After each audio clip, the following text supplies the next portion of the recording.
5 piliers de l'islam représentent la base de chaque musulman dans sa vie. Pouvez-vous imaginer un immeuble sans ces piliers? Aussi, essayez d'imaginer la vie d'un musulman sans ces importants piliers. Ces piliers sont reliés entre eux pour faire un musulman complet, fort, sain de corps et d'esprit, et en même temps très actif et responsable dans sa vie quotidienne. La croyance du musulman est faible sans ces piliers. Ce n'est pas assez de dire que je crois en Dieu ou en Allah, sans suivre et faire des actions importantes. Ces 5 piliers représentent ces actions qui prouvent ma foi en mon Créateur. Shahada, la profession de foi. Salah, établissement de la prière. Zaka, le paiement des aumônes. Saum, jeûner le mois du Ramadan. Hajj, le pèlerinage à la Mecque. Shahada,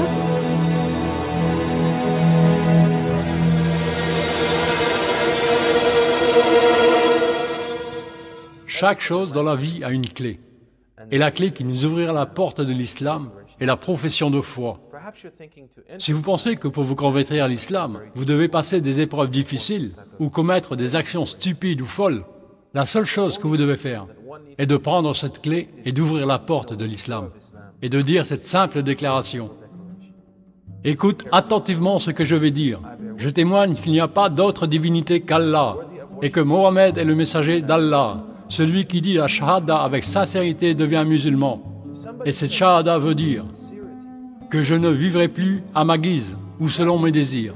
Mais je déclare qu'en me mariant, je certifie ma fidélité, mon respect et mon estime envers mon épouse. Pareillement quand je deviens musulman. Je déclare ma loyauté et mon obéissance à mon Créateur. Je déclare que je ne serai plus esclave de moi-même ou prisonnier du mal autour de moi, mais je suivrai la méthode que m'a apprise le prophète Mohammed, que la paix et la bénédiction soient avec lui. Certaines personnes pourraient se demander si tous les musulmans croient en tous les messagers de Dieu. Pourquoi mentionnent-ils seulement Mohammed dans leur profession de foi? Il faut dire qu'en tant que musulmans, nous croyons en l'unicité de Dieu et en l'égalité des humains, parce qu'il n'y a pas de différence entre hommes et femmes, entre blancs et noirs. Nous croyons aussi en l'égalité des prophètes, et nous ne faisons pas de différence entre eux. Nous croyons en tous les prophètes, et en la reconnaissance du dernier prophète, prophètes qui l'ont précédé. La déclaration de foi au temps d'Abraham était comme ce qui suit. Je témoigne qu'il n'y a pas d'autre divinité qu'Allah, et qu'Abraham est le messager d'Allah. Du temps de Moïse, Moïse est le messager d'Allah. Du temps de Jésus-Christ, je témoigne qu'il n'y a pas d'autre divinité qu'Allah et que Jésus-Christ est le messager d'Allah. Et maintenant, je témoigne que Mohammed est le messager d'Allah. La reconnaissance du dernier prophète est également une reconnaissance pour tous ceux qui sont venus avant lui. Shahada, celui qui dit ce témoignage est considéré comme musulman. Et celui qui meurt en croyant à ce témoignage ira au paradis si ses péchés ont été pardonnés. Devenir un musulman ne nous ouvre donc pas la porte du paradis. La foi en islam nous donne d'importantes responsabilités. Cette foi se compose de 3 règles importantes. La première, une croyance sincère du cœur. La deuxième, la profession de foi. La troisième, suivre son cœur et cette profession de foi par des actions sincères et vertueuses. Car ce sont ces règles importantes de la foi qui font du musulman un être équilibré et complet. En regardant le monde autour de lui, il lui donne un sens de la spiritualité fondée sur la vérité et en même temps l'encourage d'avoir une attitude positive dans sa communauté. Quand les gens recherchent le sens profond de cette foi, ils trouveront la liberté, ils briseront leurs chaînes. Le témoignage qu'il n'y a pas d'autre divinité qu'Allah veut dire que je n'adorerai qu'Allah et que je ne craindrai qu'Allah, que je ne supplierai qu'Allah, que je n'implorerai qu'Allah et que je ne me plaindrai qu'à Allah, que je n'aimerai seulement qu'Allah et ce que Allah aime, et ce que Allah n'aimera pas, je ne l'aimerai pas. Il sera le centre de ma foi. Ce qui veut dire que je ne serai plus l'esclave d'aucun être humain, ou de choses matérielles, ni d'aucun désir.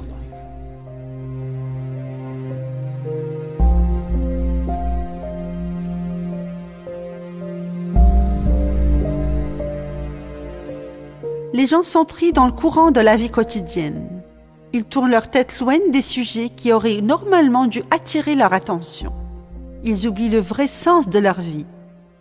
Les prières quotidiennes ouvrent la communication avec Allah, empêchent l'insouciance et forcent le croyant à se tourner vers son Dieu.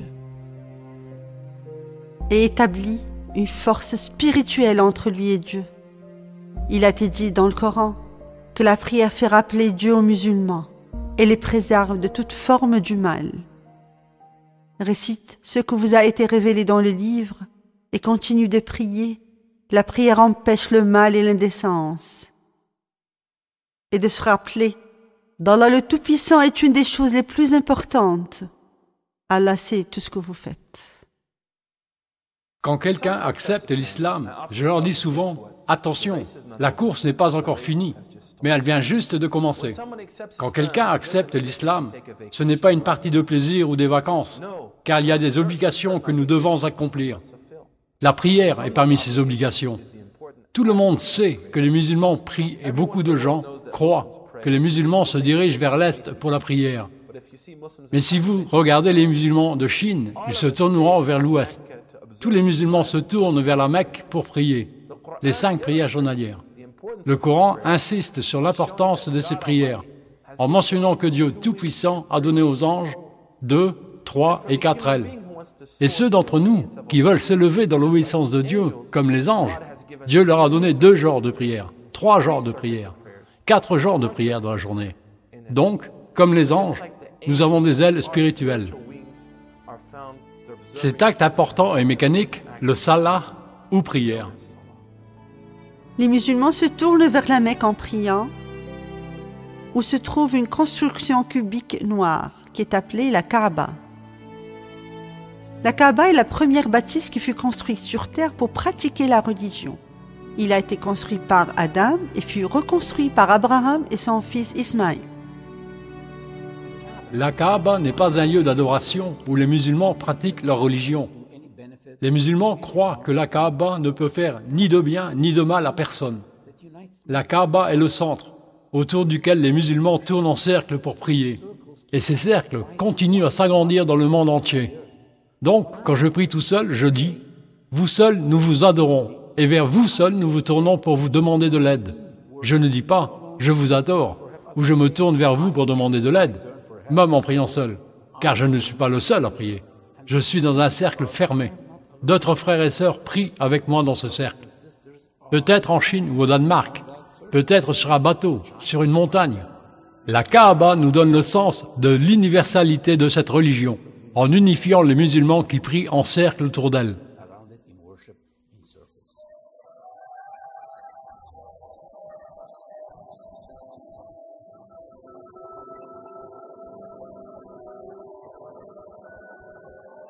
Plusieurs personnes, s'interrogeant, m'ont posé cette même question.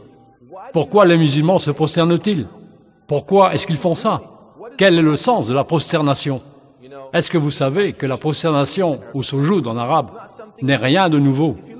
Par exemple, dans le Nouveau Testament, le livre de Matthieu, chapitre 26, verset 39, vous y trouverez qu'il nous décrit Jésus prosterné, implorant Dieu pour sa générosité. Dans l'Ancien Testament, nous trouvons les grands prophètes, comme Abraham, Moïse, David, paix soit avec eux, ils y sont décrits prosternés en implorant leur Seigneur. Ce qui nous montre que l'islam n'est pas un nouveau message. L'islam n'est pas une invention de Mohammed, que la paix soit avec lui. Mais l'islam est le message de tous les prophètes. Et le message de Mohammed est le point culminant de la prophétie des messages.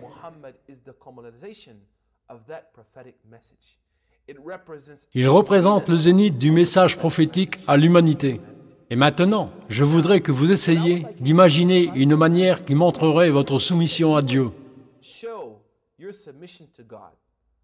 Que feriez-vous? Quel acte feriez-vous pour montrer votre soumission à Dieu? Y a-t-il quelque chose de plus grand que l'acte de prosternation?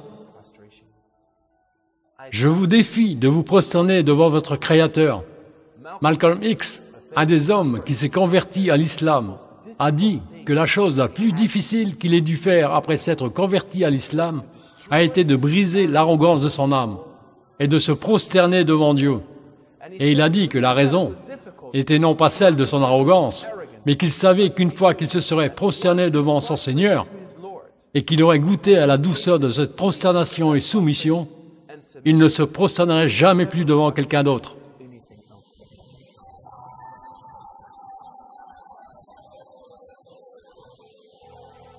Et lui, Jésus, a été un peu plus loin et s'est jeté devant Dieu et a prié. The Bible, Matthew 26:39. Allahu Akbar, Allah.